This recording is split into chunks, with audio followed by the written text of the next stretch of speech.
Matthew and Julia Bosset are your typical brother-sister duo. Obviously, we fight a lot, like all brothers and sisters do. We get into it sometimes about stupid stuff, but all we had was each other growing up, really. Only a few feet away from her every day, except this last week. So I was out at football practice, and two of her friends came out, crying, and they're like, Julia took a nasty fall. And I opened the door to go in the gym, and the first thing I see is just her getting CPR, them pushing into her chest, and then probably 10 seconds later, they administer a shock with the pads on her. So first 15 seconds walking into the gym, I'm just in utter shock.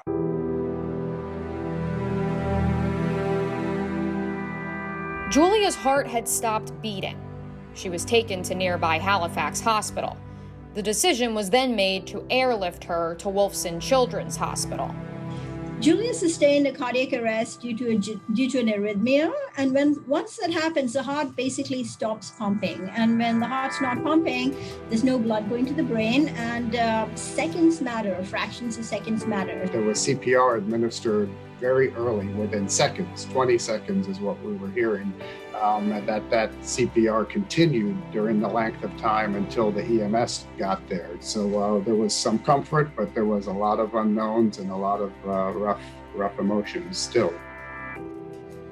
The CPR administered by a school resource officer proved to be life-saving. Julia was diagnosed with long QT syndrome, but her MRI showed no brain damage. And the day when she said, "Can I have my phone?" that's when we knew she was back. Matthew was back too, back on the football field 3 days later for homecoming. And the whole game was dedicated to Julia. They called it a whiteout. Everybody in the stands were wearing white. I was up for homecoming court, so halftime comes around, and they do the crowning of the king and queen, and me and my friend were running for king and queen, and they announced that we both won it. First drive of the second half, we marched down the field. I probably get the ball 5 times and then cap off the drive with a touchdown. And the homecoming king gets his reward. That's for you, Julia. I don't think you could have written it up much better. Julia and I were actually watching the game.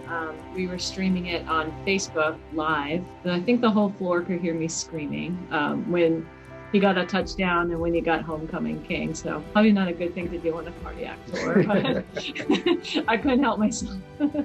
But the Bossets' hearts are definitely in the right place. We feel like we would encourage any family that has children that are in sports, whether they know that this is in their family or not, to have that type of testing done just kind of as part of the protocol before they go out on to do whatever they're going to do, because it could save somebody's life. With the help of a defibrillator, Julia will be able to return to low-impact sports. She'll be back cheering on Matthew and Seabreeze High soon enough. When she was airlifted from Halifax to Wolfson, it was the right care for her, and we're going to bring our daughter home. Mia O'Brien, First Coast Sports.